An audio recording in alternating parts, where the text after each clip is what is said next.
December 26th, Detention Center, Visitors Room.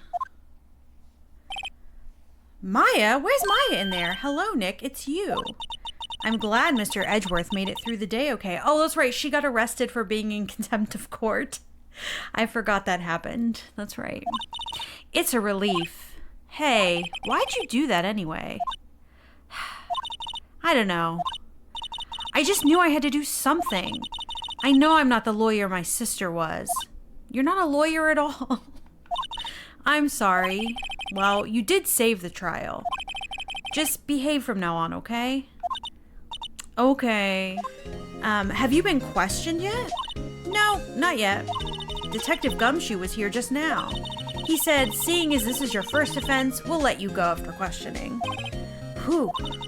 Oh, and he wanted me to get bail money ready. You can pay for me, okay? Huh? How much?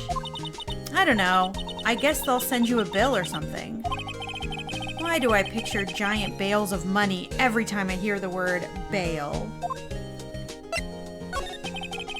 Any luck with Mia? None. I can't get through to her at all. I tried. I really did. I don't know what to do. I think I probably shouldn't have stopped my training. She sounds like she really did do her best. I should check and see if there are any waterfalls in the local area. I wonder if I'll ever see my sister again. Okay.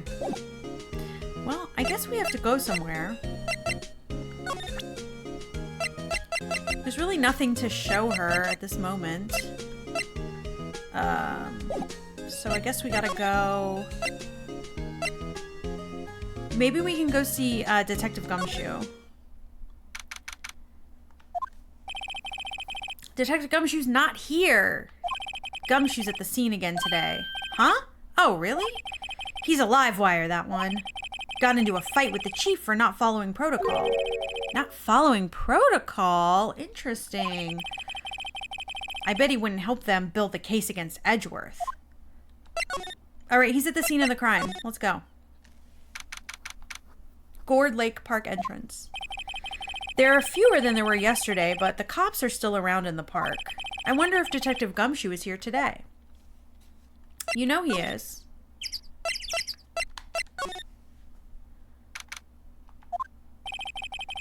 Haven't seen Larry around today at all. Probably off paying through the nose on a date with that lovely Keonce. Alright, where is everybody? Oh, there he is. Hey, Detective Gumshoe. Hey, pal. The trial today, yes? What about the trial? Well, I was gonna say good show, but it wasn't really all that. Though you did save Mr. Edgeworth, I guess. I just wasn't sure how to thank you, you know? Thanks.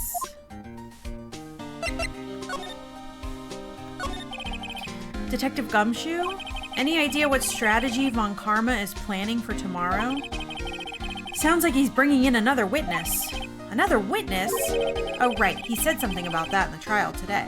Phoenix, get it together. I remembered that. There were 2 witnesses. Yep, I remembered. I was wondering who that other witness was. Who was it? Sorry, pal. As much as I'd like to, I'm not at liberty to divulge that information. Right. Oh, right. I wanted to ask you something about Edgeworth. What's up? Is he afraid of earthquakes? I never heard anything about that before. Mr. Edgeworth doesn't talk about himself too much. But there's one thing that's clear as day. Him hating crime the way he does, and him becoming a prosecutor, and him being scared of earthquakes. It all started with that incident. The DL6 incident? Yep, that's the one. 15 years ago, he saw his father shot before his very eyes. He still feels the pain now. You can see it in his eyes. What does it have to do with being scared of earthquakes? I wanted to talk to you about Maya Fey. Huh? She's not out on bail yet? That's strange. I told him to let her go as soon as they had their report written up. Man, I don't know what would have happened in that courtroom today if I weren't for her. Seeing her getting dragged out by the bailiff, I'll be honest with you, pal, I I shed a tear or two. Mr. Edgeworth, he was so moved I saw his lip trembling. Really? Cold as ice, Edgeworth? He was really grateful for what she did, you know? I'm gonna head back to the station. I'll get the report on Maya and get her out of there as soon as I can. Thank you. Oh, wait. I was wondering, how much is bail going to be? Don't worry about that. Mr. Edgeworth is posting the whole amount. What? Edgeworth? Didn't I tell you? He's grateful to her for what she did. All right, pal. Well, don't forget to pick her up, okay? Yeah, will do. Maybe I can get Edgeworth to pay this month's rent, too. Hey,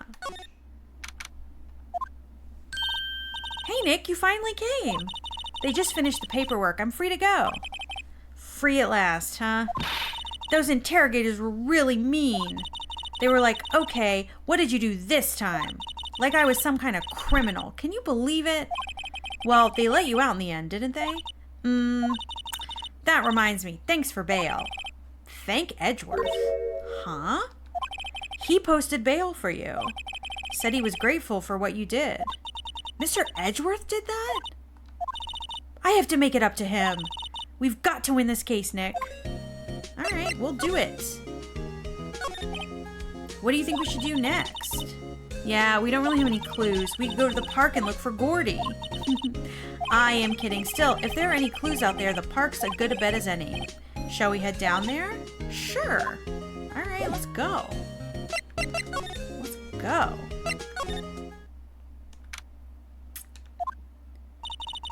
There aren't many cops around today, are there? They're probably back at the precinct, working up the case against Edgeworth. Hey, y'all. Oh, my God. It's Lotta.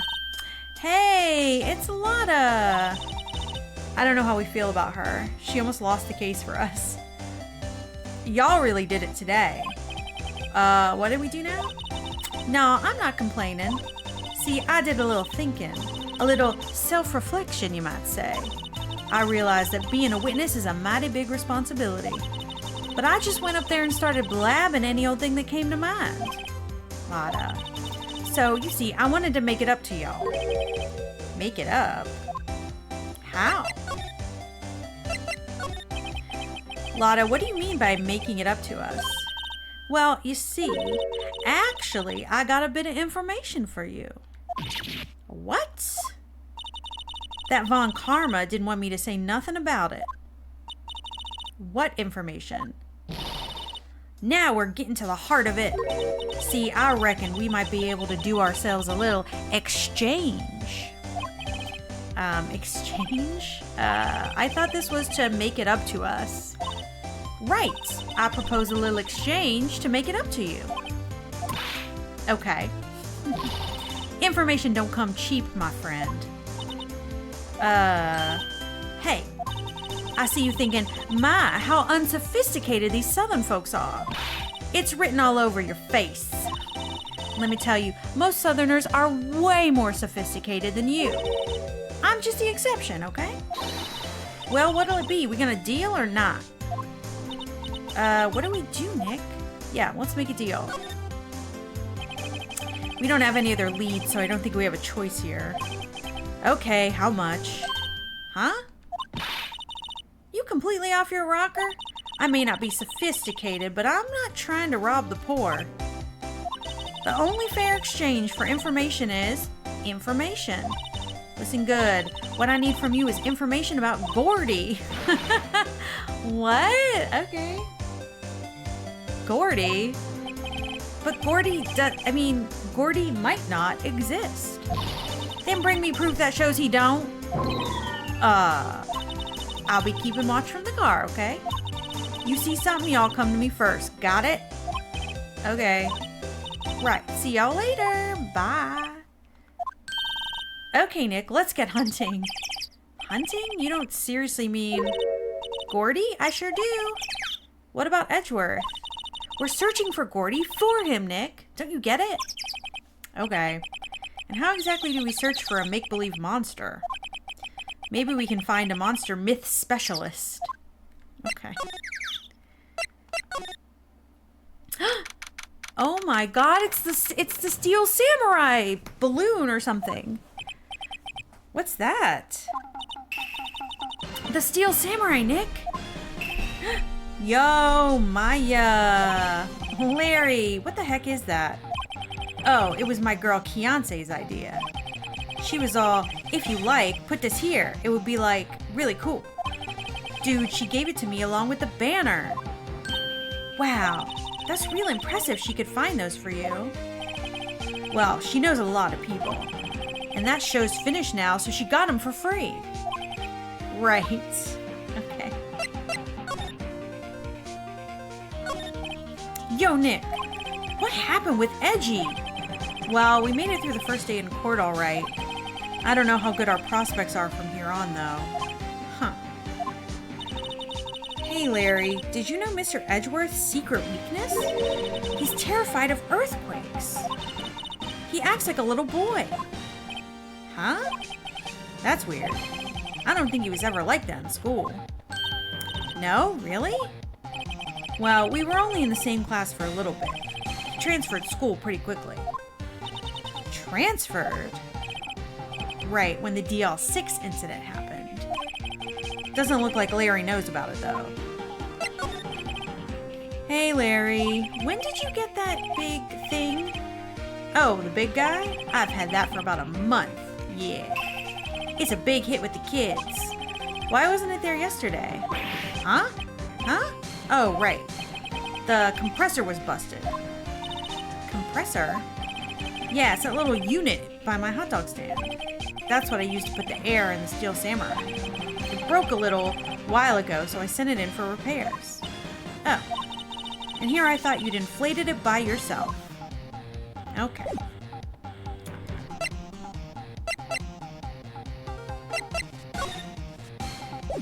Let's actually look for clues here. That's a compressor, we learned that. Just got it repaired yesterday. I feel like that might have something to do with us proving the Gordy does not exist.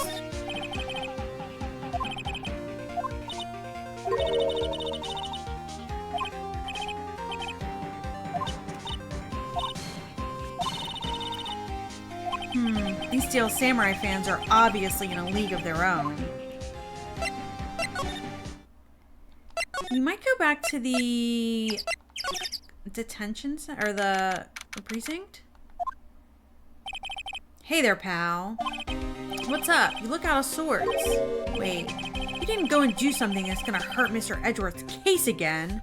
What do you mean, again? Whatever, have a seat, pal. I'm here for you if you need anything. Besides money, that is. Say, Detective Gumshoe, do you know Gordy? The monster down in Gourd Lake? Not personally, no. Well, we're looking for it. Huh? Are you out of your minds? You got time to go wild monster hunting? How about doing a little questioning for me then? Oh, Detective Gumshoe is scaring me, Nick. I told Detective Gumshoe about the deal with Lotta. Nick, try telling him sooner next time. Sorry. I see, pal. Sorry for shouting at you. Okay, I, Detective Gumshoe, will aid your search for Gordy. Huh? I'll loan you one of our newest secret weapons for finding evidence. Really? You can take whichever one you'd like. Yeah. Okay, give us the goods. Hold on now, everything in due time. First, let me show them to you. These are our best and brightest. Introducing secret weapon number 1, Missile. Missile? He's a canine police dog, still in training. Missile! Here, boy. Woof! Here he is. Oh my god, he's cute! Look, Nick, cute dog. A cute dog. And this will help us. How? Woof! Next secret weapon number 2, a fishing pole. Here, this is my own personal pole. Detective Gumshoe, we're looking for a monster. Yeah. How are we supposed to catch a whole sea monster with a fishing pole? Never know till you try, pal. Okay, this next one is the last one. No, please, I'm already overwhelmed by our choices. Secret weapon number 3, a metal detector. Here, Detective Gumshoe, we're looking for something alive. Right. How are we supposed to find it with a metal detector? Hey, you never know. It might have been eating soda cans. Actually, that's not too far-fetched, I don't think. Well, which will it be? I can't make up my mind, Nick. They all seem so perfect. I can't make up my mind either, for the totally opposite reason. Oh well, I suppose it can't hurt to borrow one of them. Alright, let's borrow missile.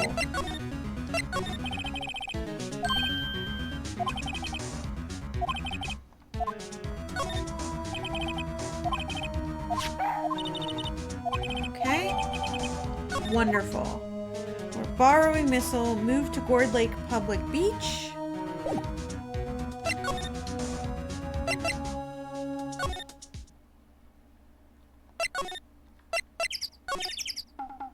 Okay. Move to Gourd Lake Public Beach. Move to Criminal Affairs Department. Okay. Will do.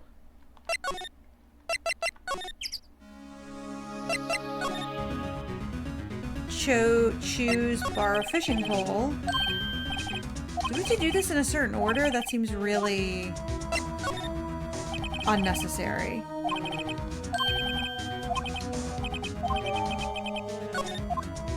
Okay. Move to Gourd Lake Woods. I was talking to everybody.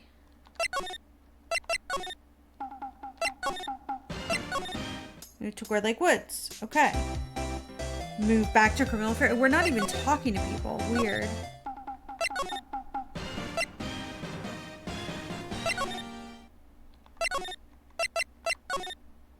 Okay. Talk to Gumshoe. Secret weapons. Borrow the metal detector. Sure thing, pal. Yep. So then it says, after taking all 3 secret weapons, you'll unlock Secret Weapons 3, which I did. Now move to the boat rental shop.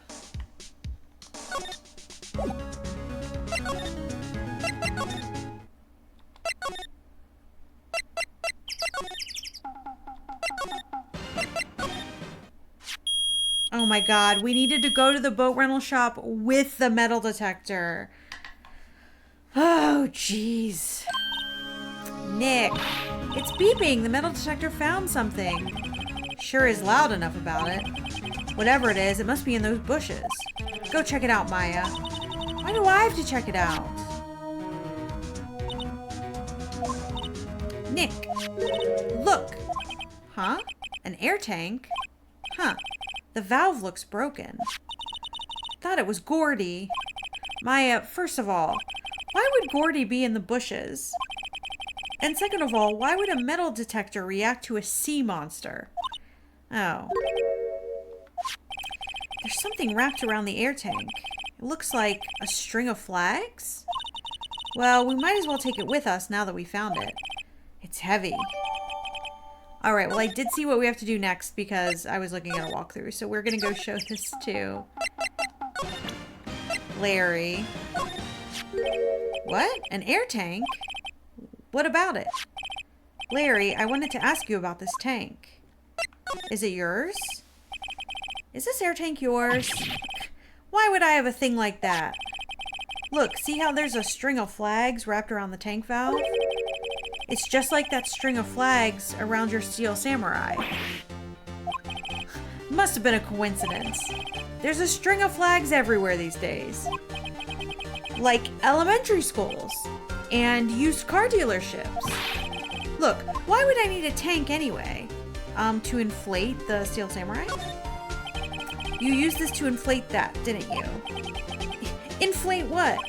What else? That big puffy steel samurai.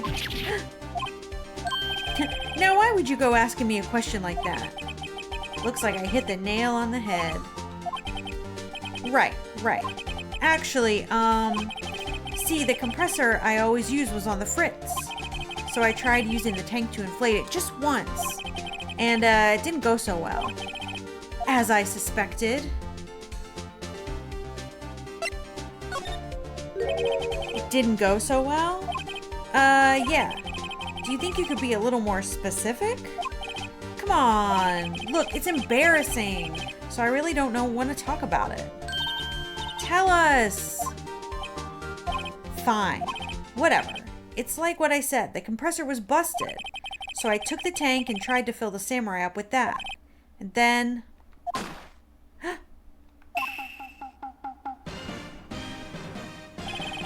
the valve busted open and it made this incredible noise. And that tank there took off like a rocket. And it took my poor deflated steel samurai with it. What? Off into Gourd Lake? It sure scared me out of my gourd, that's for sure. God, we found Gordy, y'all. Yeah, there we go. So the tank and the steel samurai you were trying to fill up flew away. What happened next? Well, all that happened on the 20th or so. 20th? A week ago. Now, as far as I could see, the tank went flying out into the lake. So I went out every night in a boat looking for it. I mean, Kianse gave me that steel samurai after all. And when did you find it? Just the night before last. The night of the murder? It flew way out there. It took me a whole 4 days to find it. The night before last was the night of the murder. That's right, I just said that, Phoenix. Sorry for not telling you, Nick. Actually, I was here on the night of the murder. Oh my god, are you gonna be the second witness? But you see, I went home before midnight. So you didn't know about what happened? No. That's too bad. It's not all bad. We've solved one mystery at least. A mystery? Maybe we should go tell her. Alright, let's go tell her.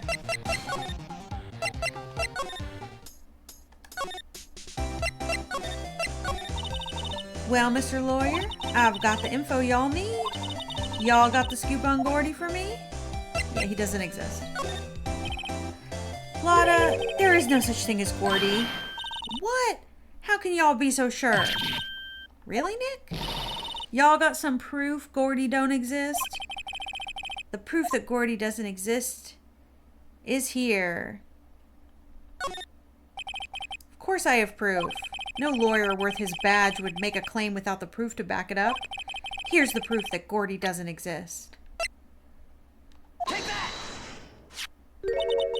Larry's air tank? What are y'all doing with an air tank? This is Gordy.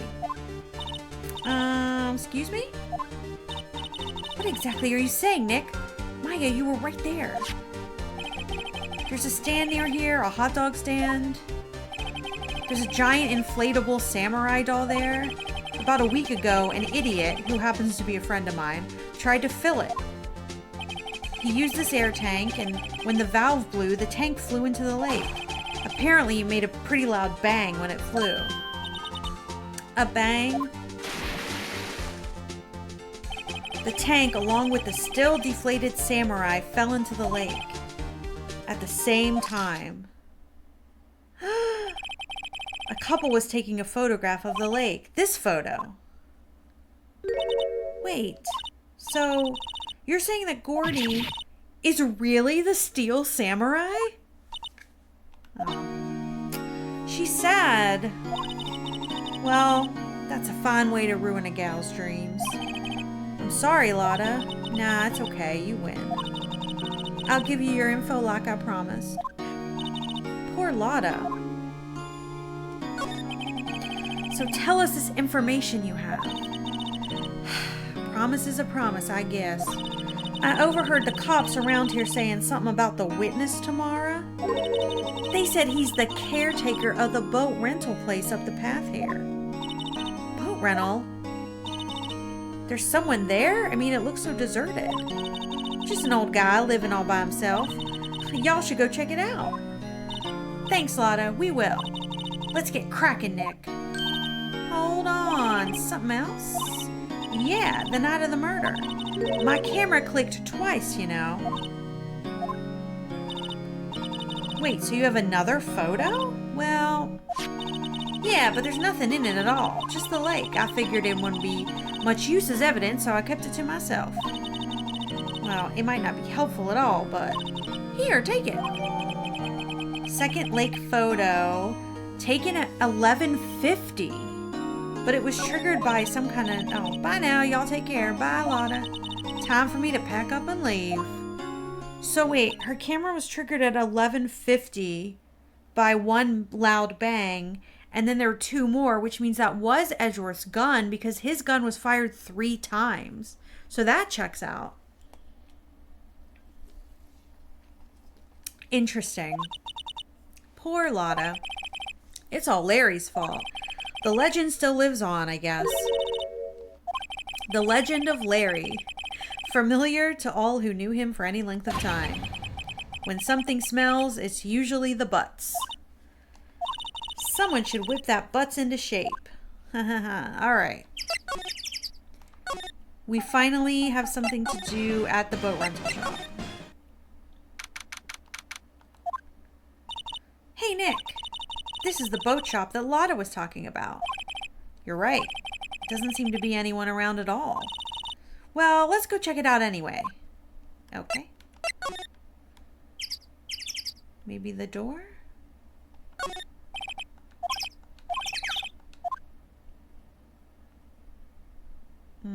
Okay. What are we supposed to be checking out? What are we supposed to be checking out? Oh, there's a new location we can go to. Gotcha. Oh, we just walk right in. Okay. Caretaker shack. Meg, is that you? Eek. Hey, is that Keith with you? Where have you two been? I've been worried sick. Nick? You handle this. I think I'll leave this one up to you, Maya. Meg! Yes? Finally made up your mind, have you? My mind? You'll run the pasta shop when I'm gone? Pasta? Glad to hear it, glad to hear it. You make your old man proud. When you kids left the house, I didn't know what to think. How am I supposed to keep this place running, an old man like me? Polly, the kids are home. Hello, hello. Nick, what was that? A parrot. The one on that perch. Keith. Yes? I leave the wet noodle in your capable hands, Sonny. Nick, what's the wet noodle? Based on the available evidence, I'd say it's the name of his pasta shop. That's a relief, isn't it, Polly? Hello. Hello. Yep. Oh, okay. He fell asleep. I guess he's relieved. Alright, let's look around. Hello, bird. Wow, what an amazing parrot that is. Good morning. Hello? It ignored me. Oh. What, you forgot, Meg? You gotta call her name first. Her name? Polly, how you been? Hello. Hello. See? Neat. So the parrot's name is Polly. The parrot, the erstwhile companion of the boat shop caretaker, answers to the name Polly. All right. That evidence has been added to the court record. Too bad all she can say is hello. Old Polly can say lots of things. You just need to know the secret words. The secret words? Oh, what secret words?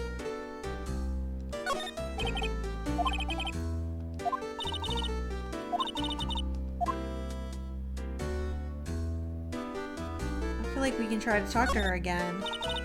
Look, Nick, he has an electric blanket on his table. That's a great idea. We should do that in the office. We can sit down with our clients and drink hot cocoa. And what, talk about murders? You're a party pooper, Nick. He also has a gun right here. Right? Oh, it's a fishing pole. Oh my god. Good thing I'm not prosecuting him. This fishing pole looks expensive. It looks like a gun. Wow, he has a television in here too. Yeah. There's lots of various fish in Gourd Lake, aren't there? Something's funny, Nick. All these fish are saltwater fish. Oh. Polly, what's your name? Polly.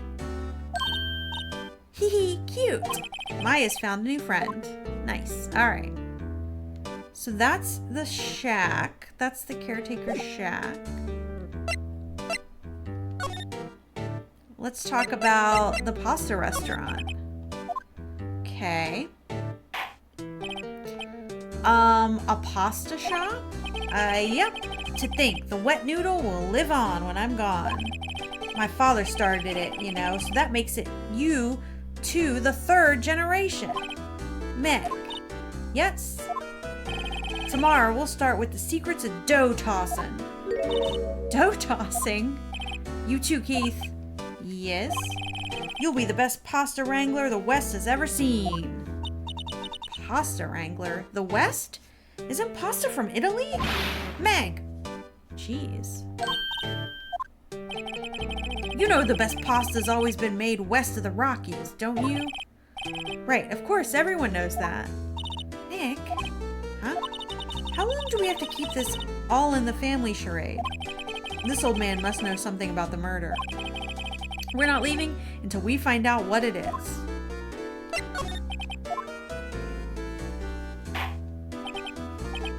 This is a boat rental shop, right? What are you talking about? This here's the Palace of Pasta, the wet noodle. Though, now that you mention it, we haven't gotten many orders for spaghetti lately. All the kids come up and say, "Yo, dude, we want to ride in one of your boats."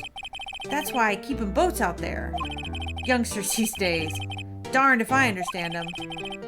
I'm pretty confused myself. Nick, this isn't going anywhere. But this old man is the witness for tomorrow, right? We've got to find some way of getting information out of him. Oh no, I asked him the same question. Sorry.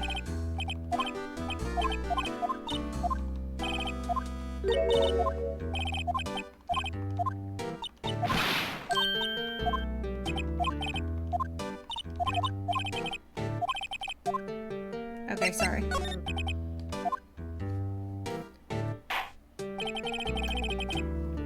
Ugh, my memory's gotten worse of late. That's why I just tell everything important to old Polly here. Everything important? I wonder. Polly, what's the number of the safe? 1228. All right. Hey, Polly, watch it, will ya? Hehe. See, Nick? All it takes is a little clever thinking. And a criminal mind. Quick, Nick, write that number down. Hey, don't get me involved in your little heist schemes. All right, can we talk? Can we talk to Polly?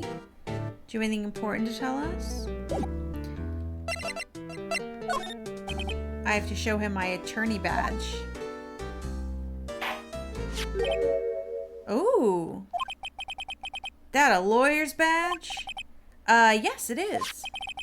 I don't believe it. This old guy is the first person to recognize my badge. I get it. Huh? Yep. I got you figured out now. You're not Keith. Nick, now's our chance to clear things up. Sir? No, I'm not Keith.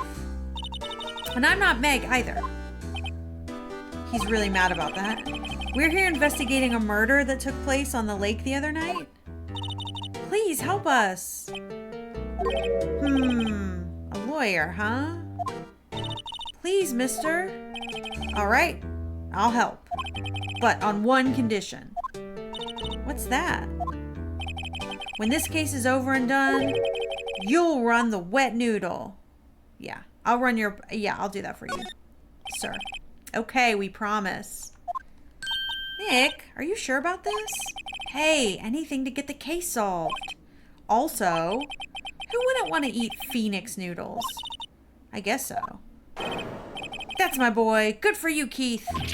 Wait, didn't I just say? You too, Meg. Yes? You bring a tear to your old man's eye, you know? Now, what was that you wanted to know? Speak up, Polly. Hello. Hello. Now he's talking to the bird again. How do we get him to talk to us?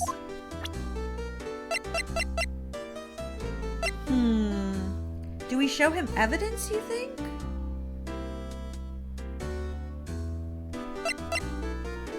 Yeah, did you see this murder, sir? Yep, I seen this. Okay. You know something about this? Keith? Yes? It's okay. You can call me Dad. Dad, do you know something about this? Yep. The other night, out on the lake? Yes? I know all about that. I seen it. What? Tell us what you saw. Well, I suppose, since you're taking over the shop and all. What? You suppose what? What did you see? That got us nowhere.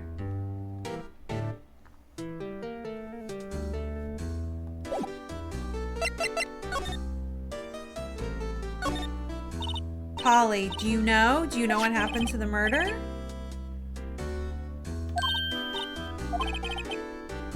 Okay. Oh, what did you see? I forget the time, but it was pretty dark outside. Probably night. Yep. It was after midnight, but okay. Then I heard this bang, so I looked outside. Then I heard another one. Bang!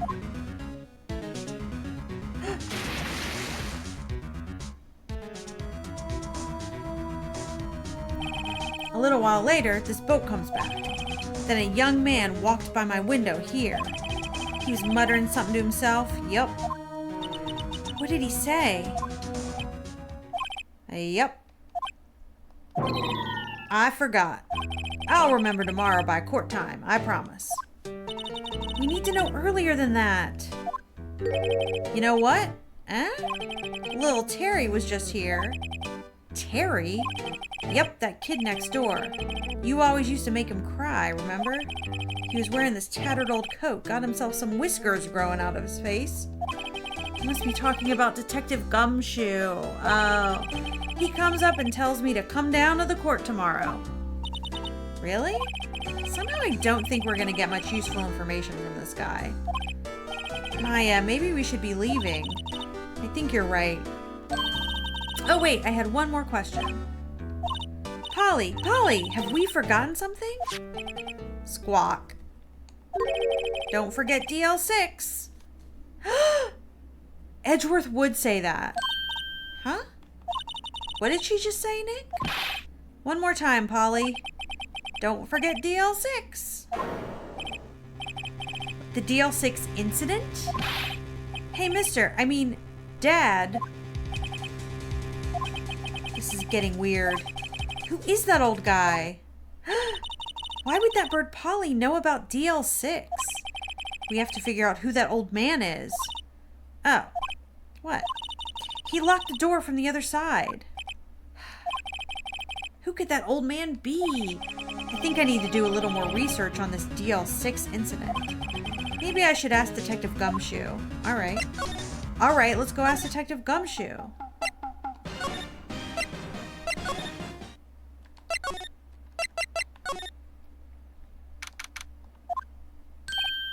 Hey pal, long time no see.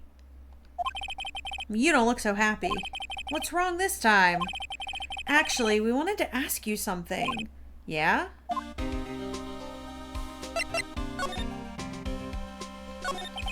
You know the boat rental shop down near Gourd Lake? Oh, yeah.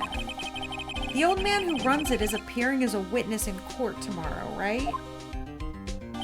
Huh? How'd you... That was supposed to be top secret. Do you know who that old man is, Detective? Actually, I don't. He's a bit of an odd bird. I haven't been able to get a straight answer out of him. I decided first that he wasn't persuasive enough to stand and testify as a witness. That's why we called Miss Lotta Hart yesterday. As for who he is, we have absolutely no idea. Sounds suspicious.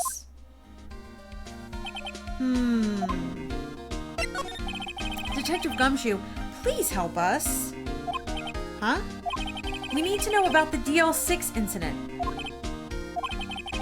That was when Edgeworth's father died. I can't help but think that it has something to do with this current case. To tell the truth, I don't know much about DL6 either. Mr. Edgeworth forbade us from reading the file.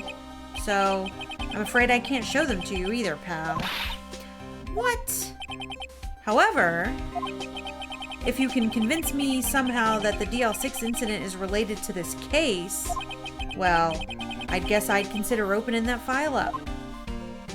Okay. What about what the bird said? What's that? A parrot? The old man at the boat rental shop parrot. The parrot knew about that incident. That incident? DL6. What?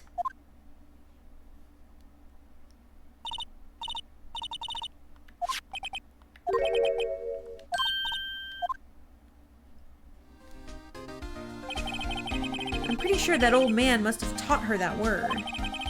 Yeah, but how would that old man know about the DL6 incident? Wait, what if that old man was connected to DL6? Nick, you think he might be? I getcha. Sounds like you need information on the DL6 incident. Through there is the station's records room. I'll give you special permission to go in and find what you need. Alright, way to go, Detective Gumshoe. Okay, Nick, to the records room. I guess it's time we faced Edgeworth's past. Let's go into the records room. We've never made it. Like, this is the furthest we've gotten in the police department. This is exciting. Wow. It's amazingly dusty. 10 years of files and 10 years of dust, I guess. Let's find the DL6 stuff quick. 15 years ago, both me and Edgeworth were 9 years old. We were almost through with 4th grade when he suddenly transferred. Because of DL6? Nick, I found out where the file is. Oh, thanks. Just let me know what you want to know about the DL6 incident. I'll go get the right file. Okay. First, I have to get a handle on the main facts, like a summary. Right. Summary. Found it. Here you go. December 28th, 2001. That's exactly 15 years ago from the day after tomorrow. So in 2 days, the case is closed. The incident took place in the elevator of the district courthouse. What? Is this the same district courthouse where we're holding the trial now? Looks like it. Interesting. There was a large earthquake at 2 p.m. on that day. Part of the court building collapsed and all of the lights went out. Wow, that was some earthquake. At the time, 3 people were trapped in the elevator. It took 5 hours for them to be rescued. 5 hours? Wow. That would be scary like that in the dark. There was a lack of oxygen in the elevator, and the survivors were unconscious. The survivors? One of the 3 in the elevator had been shot in the heart. That was Mr. Edgeworth's father, wasn't it? He said that his father was shot before his very eyes. So Miles Edgeworth was one of the other passengers in the elevator. Do you have data on the victim, Edgeworth's father? Yeah, hold on. Victim. Here, found it. Gregory Edgeworth, 35, defense attorney. If he were still alive today, he'd be 50. He had lost that day's case in court and got in the elevator with his son, Miles. Miles? Miles Edgeworth, of course. So he was in the elevator with his father.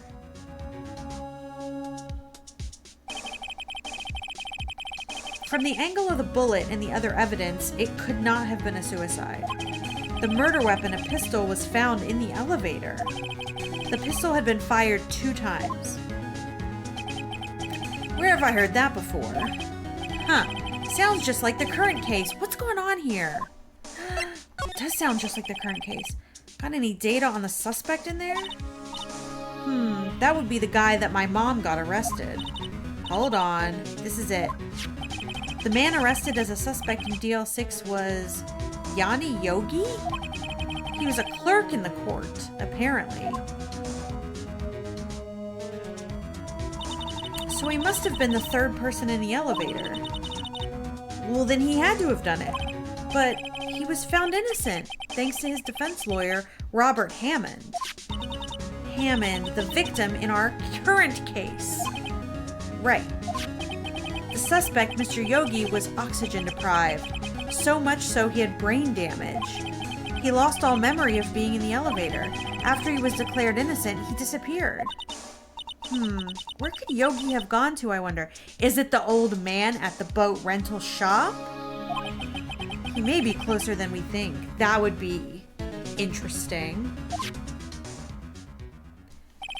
I guess I know generally what happened in DL6 now. I still don't know what sort of impact the whole thing had on Edgeworth. Nick, are we going to take the whole file? There's too much. We'll never get it out.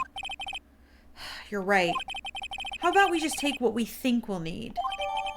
All right. Right, that's probably all we'll be able to find here. Now, all that's left to do is the trial tomorrow. I wonder how Dad will do testifying in court. I feel like the dad guy, to be continued, is the guy from the elevator. December 27th, 10 a.m., District Court, courtroom number 3. That's a good one. That's a good room.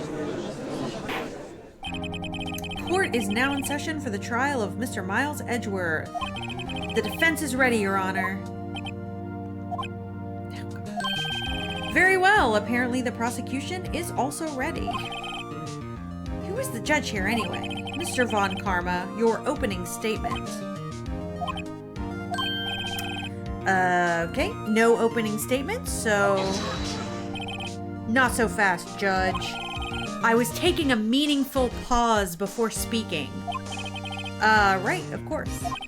A prediction. Today's trial will end 3 minutes from now.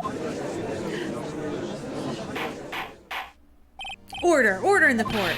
Mr. Von Karma, what is the meaning of your statement just now?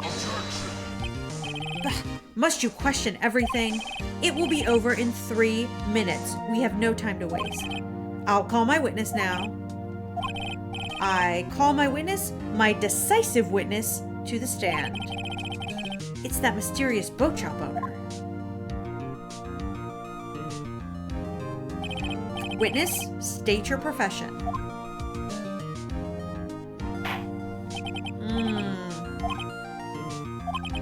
I am the proprietor of the restaurant The Wet Noodle at Gourd Lake. I also rent boats. The night of the incident, you were in the boat rental shop, correct? Yep, I was. Please testify. Wait a second. We still haven't heard who this old guy is. Objection! Wait a minute. The witness hasn't stated his name yet.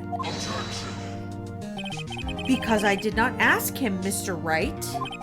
I have predicted this trial will end in 3 minutes. Stop asking trivial questions and cooperate.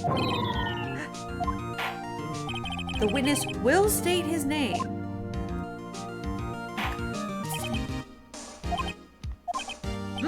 Well, I'm not really sure. What do you mean? My memory, Your Honor. The witness does not remember anything beyond the last several years. Ergo, he cannot recall his own name. He can't recall, you say? Yes, but the incident in question took place 3 days ago. He can testify. Very well. Let's hear his testimony then, shall we, witness? All right, the night of the murder. It was the night of the 24th, just after midnight. I was in the restaurant where I rent boats, as usual. Then I heard a bang. When I looked out the window, I saw a boat just floating on the lake. Then I heard another bang.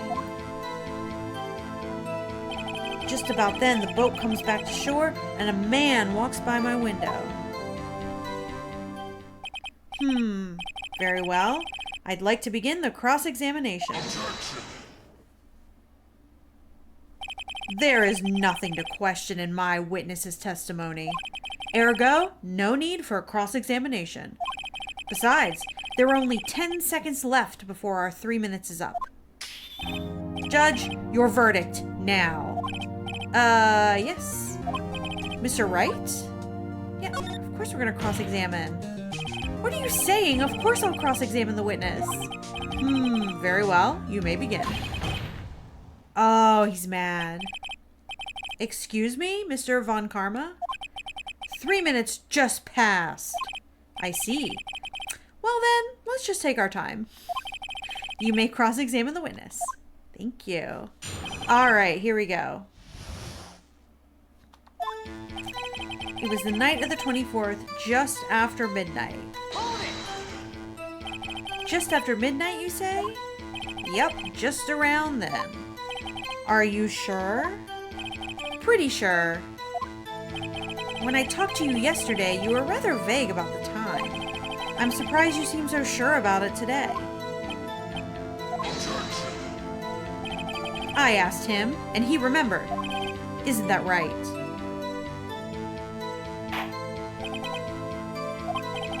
Don't glare at me like that. I remembered it clearly, I did.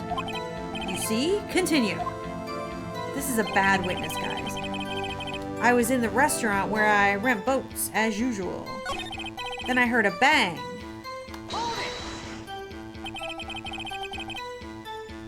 And where did this bang seem to come from? From the lake, I figure. Are you certain? Yep. Good. Continue. When I looked out the window, I saw a boat just floating on the lake. Was there someone in the boat? It was pretty far out there. I couldn't see clearly. But I figure there were 2 men out there. Yep. But you couldn't see them clearly. Yep. At the time, that is. At the time? What do you mean? Then I heard another bang. So you heard 2 gunshots total? Yep. That's what Lotta said in her testimony yesterday. Just about then, the boat comes back to shore and a man walks by my window. By your window? Yep, by my window. Right outside the window to my little shack. And could you see the man's face? Well, the fog was pretty darn thick, but he was right there in front of me. I saw him. This is a rather important detail. Please add it to your testimony.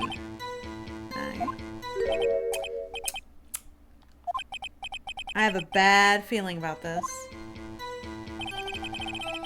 That man was the defendant. He was saying, I can't believe he's dead. Are you sure? Uh-oh. Dad? Dead certain, Keith. He said, I can't believe he's dead as he was walking by. Ugh, that's pretty... Witness, are you sure the person you saw was Miles Edgeworth? It was him! That Edgeworth boy!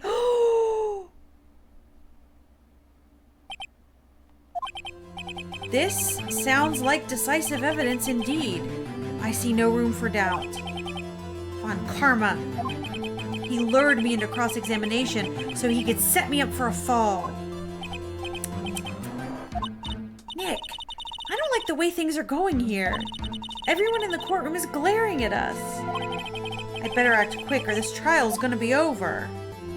Objection! We'll object. I don't know what for.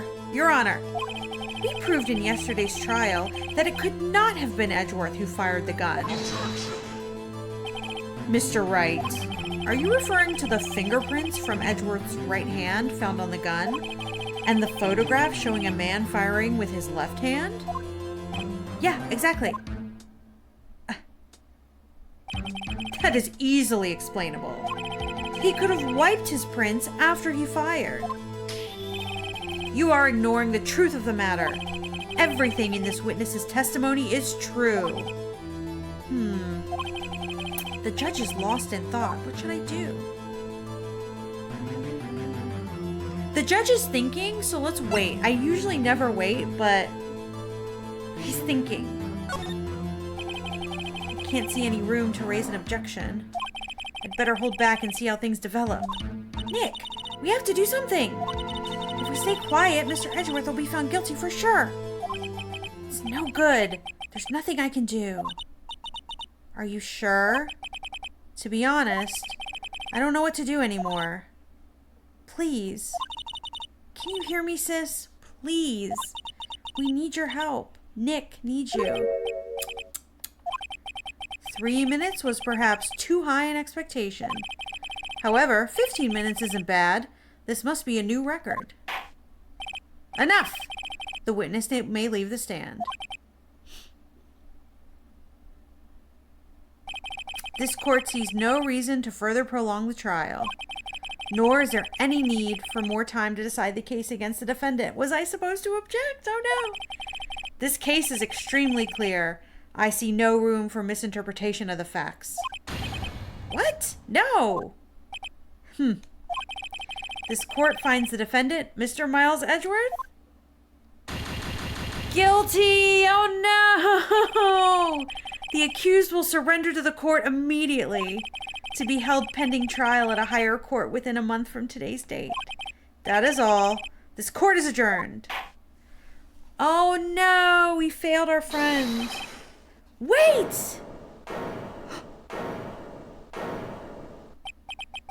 Who was that just now? Me! Huh? Larry! What are you doing here? Listen, you've got to listen to me. I was there in the park the night of the murder. I wasn't sure about it until just yesterday. But today I remembered it. Remembered what? The gunshot. I heard it too. Larry Butz coming in. Clutch. Order. What is the meaning of this? The verdict has been decided. I call for adjournment. One moment, Mr. Von Karma. So you say you heard a gunshot? Yeah, I did. A gunshot that night. I was sitting here in the audience listening to the testimony. Then I realized something he said was different from what I remember. Anyhow, I can't just sit here and let you call Mr. Edgy a murderer. It's just not right. I'll testify. Let me testify. Order, order. Well, this is the first time something has happened like this in my court. I'm not quite sure how to proceed. Judge, you've already given your decision. The trial is over. Nick, this is it. Larry's given us one final chance. She's right. If only it wasn't Larry. He could make things even worse. Mr. Edgeworth was just declared guilty, Nick. It doesn't get any worse. You're right. Okay. Your Honor, if there is another witness, it is our duty to hear him speak. Right here, right now. A waste of time. The verdict cannot be overturned.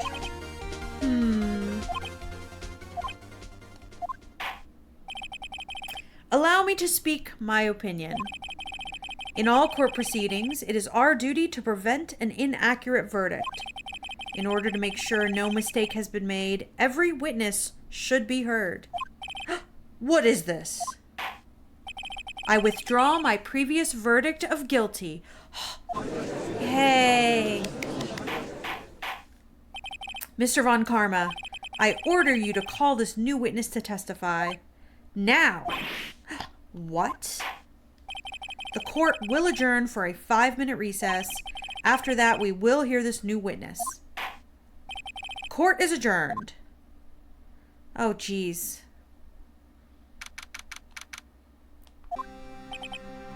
Ooh, that was too close. Sorry to keep you on the edge of your seat like that, Edgeworth. I've seen worse. Yeah, right, Edgeworth. You're sweating bullets. I just wonder what Larry plans to say in there. Larry was at the lake that night? Yeah, he said he went home. He said he went looking for the Steel Samurai balloon that flew into the lake. Oh, right. And he found the balloon in the air tank that night. Yeah. Hey, Edgeworth. Huh? You say something? Yeah, a lot of things. You seem out of it. What's wrong? It's nothing. Mr. Edgeworth, there's something I've been meaning to ask you. What's that? Why are your fingerprints on the murder weapon? Oh.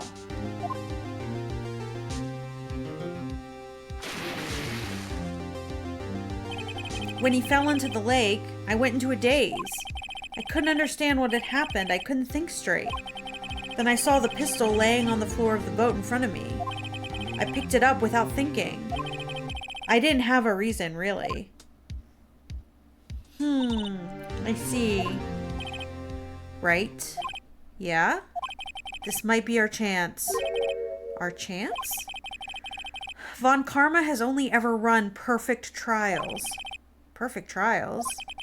Perfectly prepared witnesses, perfectly complete evidence.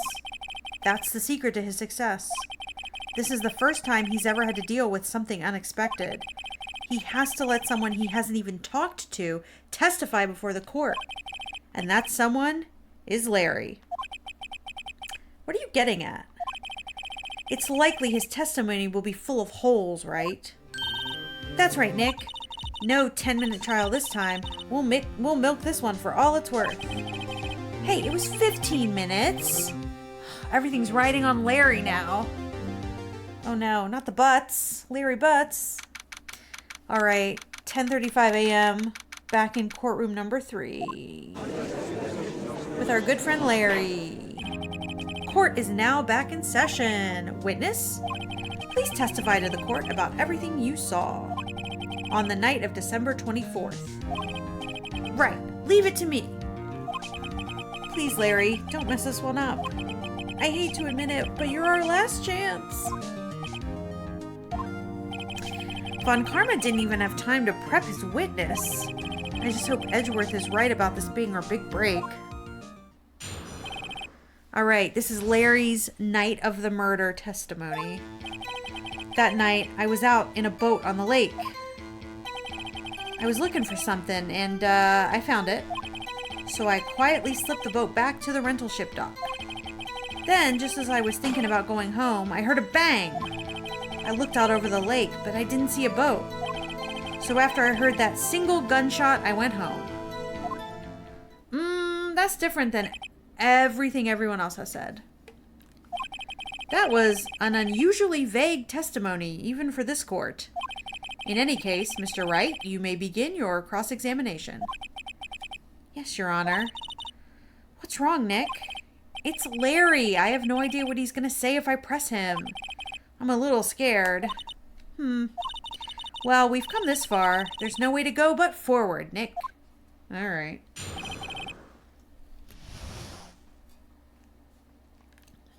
I don't want him, like, what's the single gunshot situation? That night, I was out on a boat in the lake. What time? Something wrong, Mr. Wright? There were so many things wrong, I don't know where to begin. Well, okay, first of all, what time was it?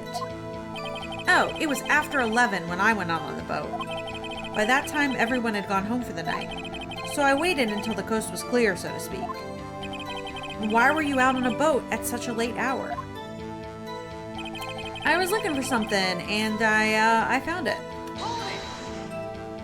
Looking for something? Yeah. Mr. Butz, what was it you were looking for? What the witness was searching for is irrelevant. Most likely, he was hunting for this Gordy. That's surprisingly close to the truth, in a sense. This is all irrelevant. Let's get it over with. So I quietly slipped the boat back into the rental shop dock.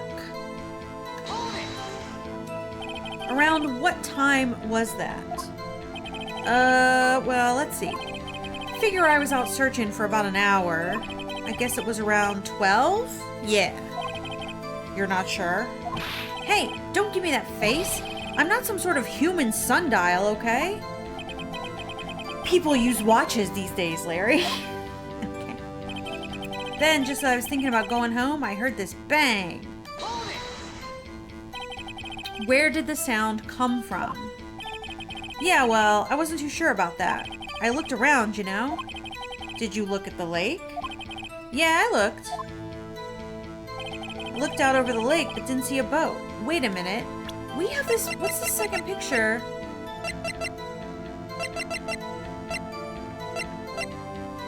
Where's the blank picture she gave us? This is an empty lake taken at 11:50. He was out from 11 to 11:50. So this isn't contradictory evidence, but this kind of shows that, like, it would have automatically be taken because of a bang. But it proves what he's saying, so we don't want to show him that. Well, I'm going to do a safety save. Hold on.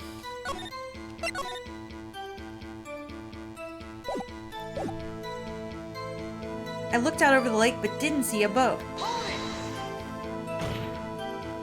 Wasn't there a boat on the lake? Order! Order! Well, Mr. Butz? Whoa, whoa. Everybody just calm down, okay? I mean, it was real foggy that night. I'm not sure whether there was a boat out there or not. Oh, okay. No problem. That's just the most important part of this case. So after I heard that single gunshot, I went home. Why did you go home after you heard a gunshot? So you only heard one bang, correct? Yeah. Huh. Well, Nick? It's pretty wishy-washy testimony, wasn't it? I guess I just start working on the contradictions. Sorry, I wish you could be more helpful. I wish I could call my sister. That's okay.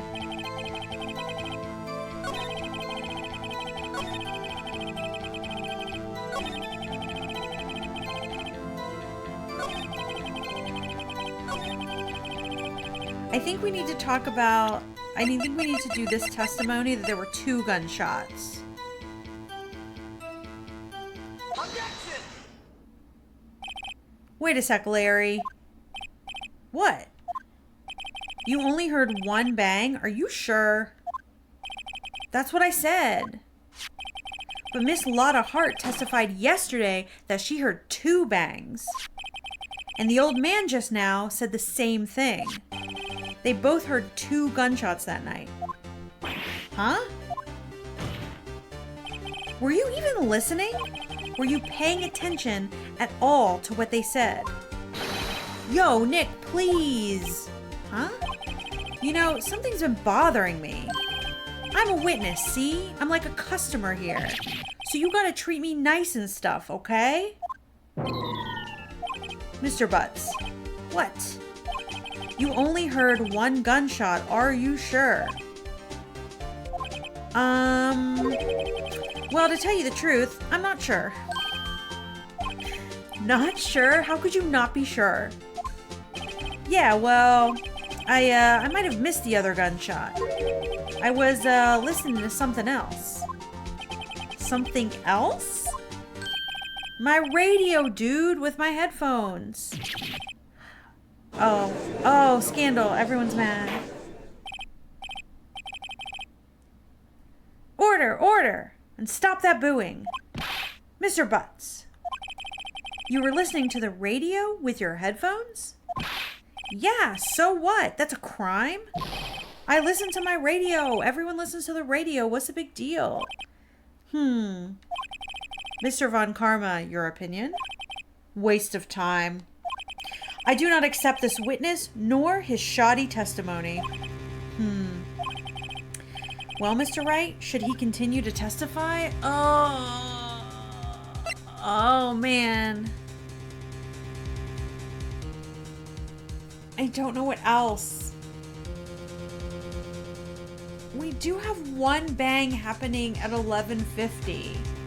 So maybe it's just that, like, the time was wrong. Yeah, okay, we'll try.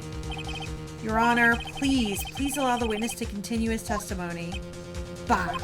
Nothing is more pitiful than a lawyer who doesn't know when he's lost. Very well, Mr. Butz, please give your testimony. Be sure to include the details, like your radio. Right, leave it to me! I wouldn't if there were any other way out of this, believe me. Alright, what Larry heard. Here we go.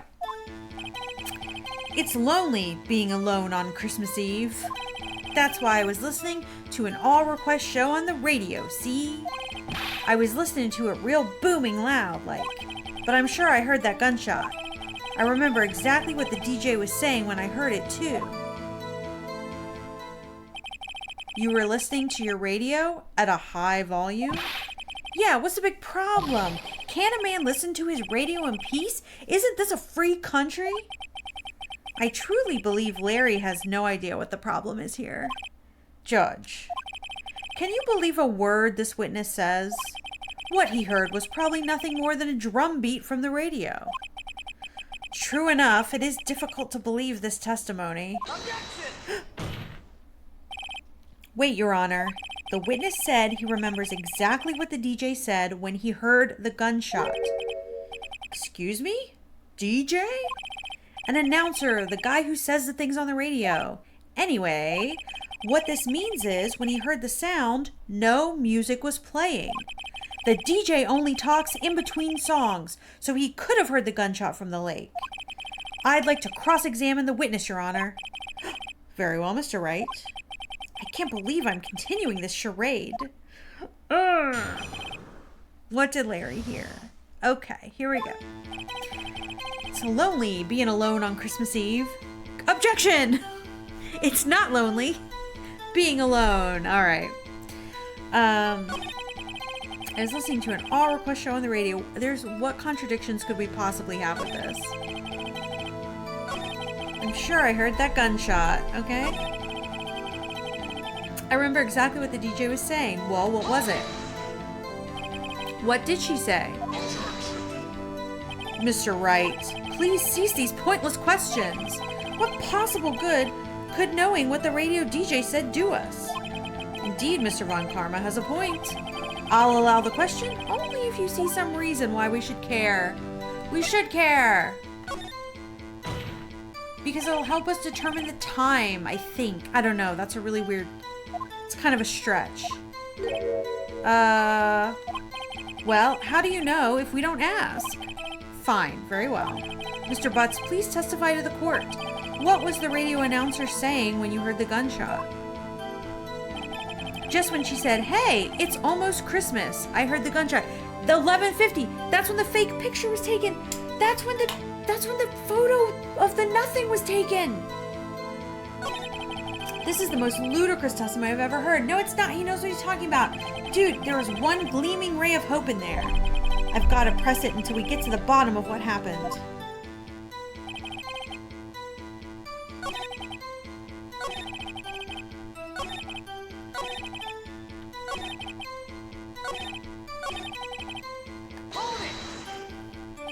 Are you sure? Of course I am. She had this real sexy voice.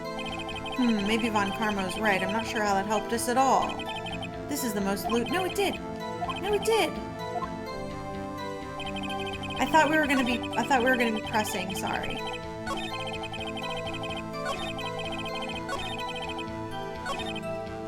All right, I'm gonna save because I don't know if this is gonna work, but I feel like we can show him this blank picture. Objection! Your Honor. Oh no, this is what he says when he's... But it's not, I'm not contradicting him, I'm backing him up. Which is the unfortunate part of this. Alright, that's okay, we got some more guesses, it's fine. So maybe we do this one? After midnight. No, we do this, right? Wait, what was this? Objection! Larry, are you absolutely sure what you're saying is correct? Huh? What's with the face? You look scary, dude. Hey, if you're trying to scare me, you better know I don't scare easy. Something the matter, Mr. Wright? Your Honor, did you hear what the witness just said? The DJ said, hey, it's almost Christmas when he heard the gunshot. Indeed. And? Almost Christmas means it wasn't Christmas. Do you realize what this means? When he heard the gunshot, it was still Christmas Eve. That would seem to be the case, yes. But that contradicts the two testimonies we've heard so far. Both Miss Hart and the old man said it was after midnight when they heard the shots. In other words, when they heard the gunshots, it was already Christmas. This is a clear contradiction, Your Honor. Order, order!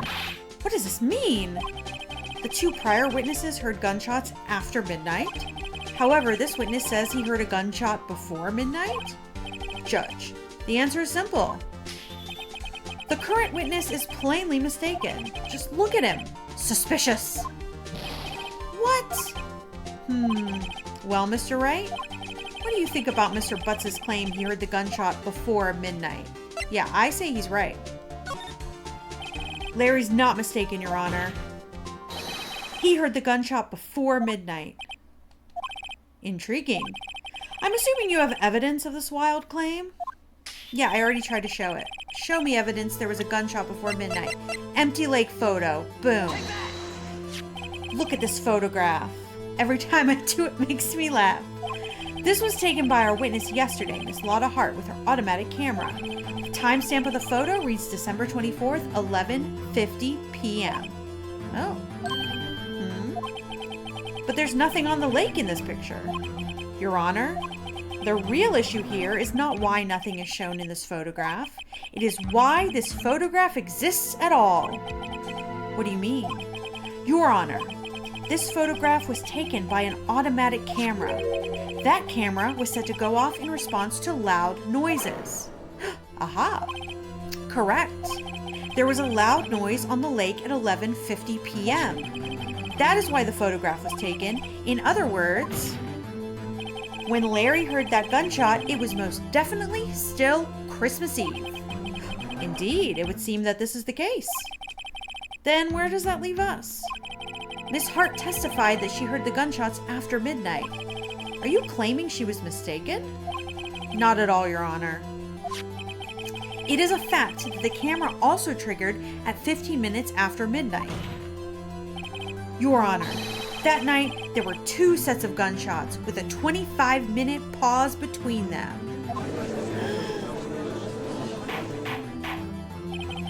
Why would this be? Don't be fooled, Judge. That camera was set to respond to loud noises. Yes?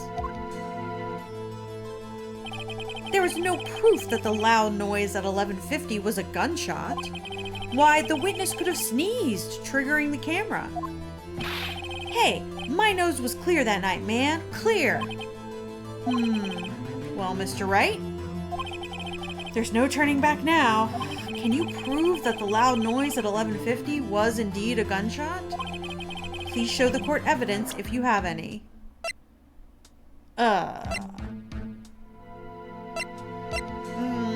Okay.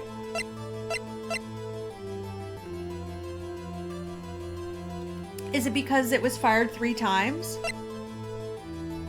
That's what I'm going with. This one. Take that! This is my evidence. The murder weapon? Something about this pistol was bothering me, Your Honor. Both of the witnesses who testified yesterday heard 2 gunshots. However, the murder weapon was fired 3 times. When, then, was the last shot fired? Only now have I realized the truth. That 3rd shot was the shot Larry heard just before midnight. Order, order! That would make sense of the evidence we've seen so far. However, this leaves me wondering exactly what did happen that night on the lake. Exactly. If this is true, there were 2 sets of gunshots separated by 25 minutes. One at 11:50, another at 15 minutes after midnight. Why, I ask you, why? Uh-oh, I better think of something quick. Wait a second. Gunshots separated by 25 minutes. What's wrong, Nick? I have it! I have it! Oh, I don't know what we're talking about. Remember the case with the Steel Samurai? Huh? Yeah, of course I remember. The murderer in this case had the same idea as the murderer in that case. What do you mean? Maya! Yes? If we don't figure this out now, we'll never overturn Edgeworth's guilty verdict. I've got a hunch and I'm gonna run with it. Right, I mean, is this safe? Safe? We've already gotten a guilty verdict. We have nothing to lose. You just watch and let me know if I say anything that sounds fishy, okay? Right, Nick. So the first gunshot was to kill the guy, and then they went out on a boat together? That doesn't seem right. Yes, Mr. Wright? The testimony just now has cleared up this entire case. It has? Or Mr. Hammond was trying to kill Mr. Edgeworth? What do you mean, Mr. Wright? Yeah, I'm confused. So, you finally realized the truth? There can be no other murderer here than Miles Edgeworth himself. Wrong, Von Karma. A man was shot that night, but it wasn't Edgeworth who did the shooting. Listen, rookie, take a deep breath and consider the facts. At the time of the murder, 1 boat was on the lake. This was shown by the witness's photograph. The defendant, Edgeworth, and the victim, Robert Hammond, were on that boat.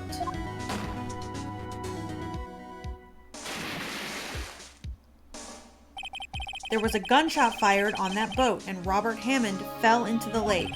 The distance of the shooting was 1 meter. It couldn't have been suicide. Well, the guilty party has to be the other man on that boat. I admit it is hard to imagine any other possibility. Yes, but this assumes the victim was shot at 15 minutes after midnight. What do you mean by that, Mr. Wright? We have photographic evidence of the time of the shooting.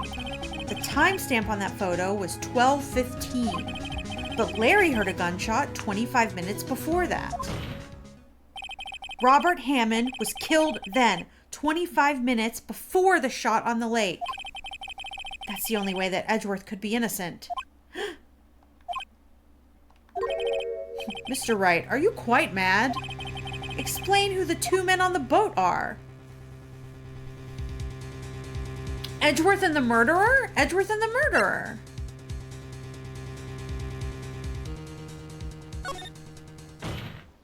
No, of course. It was Edgeworth and the murderer. After the murderer killed Robert Hammond at 11:50, he assumed the guise of Mr. Hammond and met Edgeworth. What? Are you serious? Yes.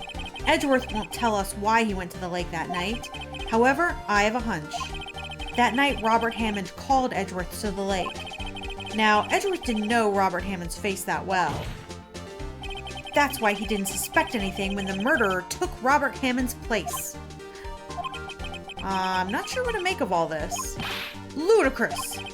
Mr. Wright, tell us the name of the murderer then. The murderer's name? Right. It's... I don't know. Actually, I don't know the murderer's name. You don't know? Bah, again, you waste my time. I don't know because he never told us. I knew it was the old man, the yogi guy. The murderer is the caretaker of the boat shop, that old man. At 11:50, he was the one who killed Robert Hammond. The caretaker of the boat shop? Where did he do this? There weren't any boats on the lake then. Why would he have to go all the way on the lake just to shoot someone? May I suggest that the real scene of the crime was not on the boat? What? Well then, where did the murder take place? Show the judge where the murder really took place? Oh my god, I don't know. Maybe, okay, hold on. Take that! Here, of course, the boat shop where he lives. I forgot this game was very picky. That way he could meet with the victim without anyone seeing. Do you have proof that the boat shop was the scene of the crime? Recall Larry's testimony, if you will.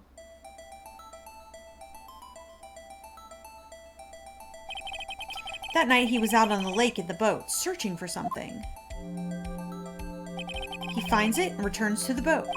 Then, just as he's starting to head from home, he hears a gunshot. He heard a gunshot, Your Honor, even though he was wearing headphones at the time. In other words, the gunshot was very, very close by. And where would that be if he had just returned the boat? The boat shop. Mr. Wright, what happened that night on Gourd Lake? Please tell the court from the beginning. Yes, Your Honor. Nick, are you sure about this? Not really. But I think if I start at the very beginning and I take it slow, I might just be able to figure this out. That night, the caretaker of the boat shop called Robert Hammond to his shop.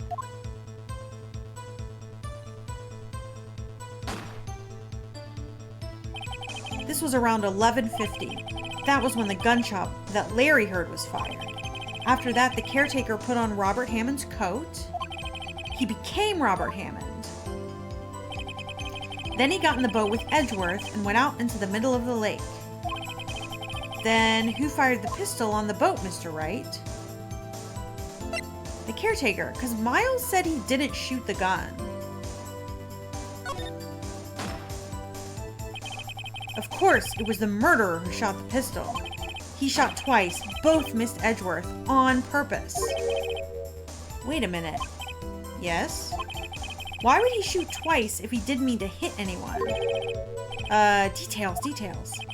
Know this, Mr. Wright. The moment you run out of explanations is the moment you lose. Tell us why the murderer had to fire twice.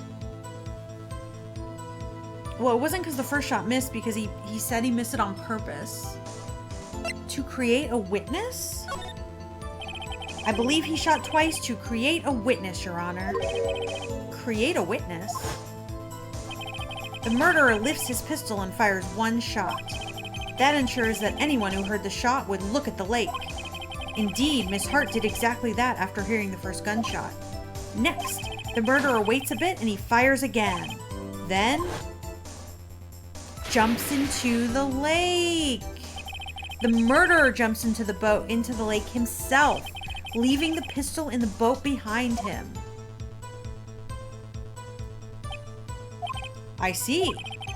To someone looking from the edge of the lake, it would appear that one of the men on the boat had shot the other. The murderer didn't know about the automatic camera, of course. That's why he shot twice, to draw attention to the boat. Once you realize that, everything else falls into place. The boat shop caretaker swam back to his shop, then he put Mr. Hammond's wet coat back on his body and threw the body into the lake. This is what happened, Your Honor. These are the events that transpired the night on Gourd Lake.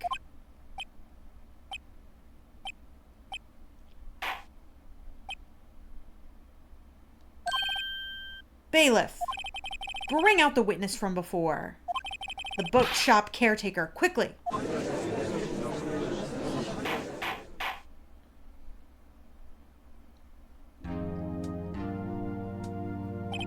Very well. While we are waiting for the caretaker, I would like to ask the defendant, Miles Edgeworth, a few questions. Mr. Edgeworth, please take the stand. Mr. Edgeworth, you heard what the defense has said? Yes. Well, why did you go to the lake that night? What Wright has said was mostly correct. Astonishingly so, actually. Yes. Several days ago, I received a letter. The letter was signed Robert Hammond. He asked me to come to the boat shop by the lake at midnight on Christmas Eve. He said he had something very important to discuss with me. Something important? I'm sorry, I can't say what it was. Your Honor, sir.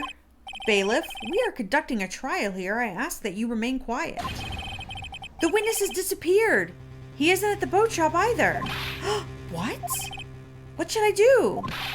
Find him, quickly. We cannot allow him to get away.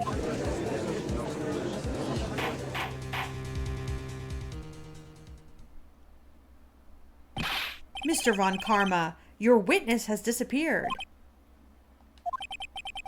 A search warrant has already been issued. It goes without saying that I cannot declare a verdict under these circumstances. I will extend the trial until tomorrow, the final day allowed. I request the police department utilize all of its forces to find that witness. Am I understood?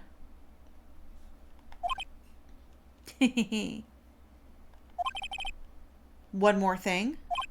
Just who is that boat shop caretaker? I think his identity has become very important to this trial. I want him, and I want to know who he is. Very well. Court is adjourned.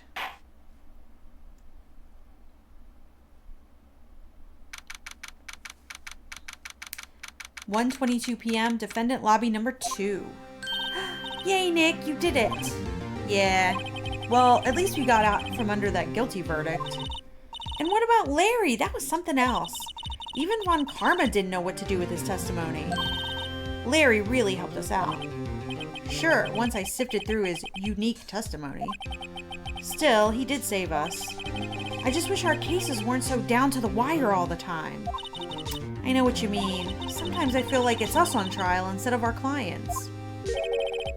Hey, Edgeworth? Mr. Edgeworth? Did you say something? Don't look so pained. I mean, it looks like you're probably going to get off the hook. You could try to smile just a little. Relax. I'm sorry, but I fear it's not over for me yet. What do you mean? Right? There's something that's been troubling me for a long time now, and I don't know whether or not to tell you. Edgeworth? No. There's so little time left. I want to tell you to get it off my chest, but I can't make up my mind. What is this about, Edgeworth? It's a nightmare I've had. A memory of a crime that I committed. A crime that you committed? A memory of a murder. To be continued.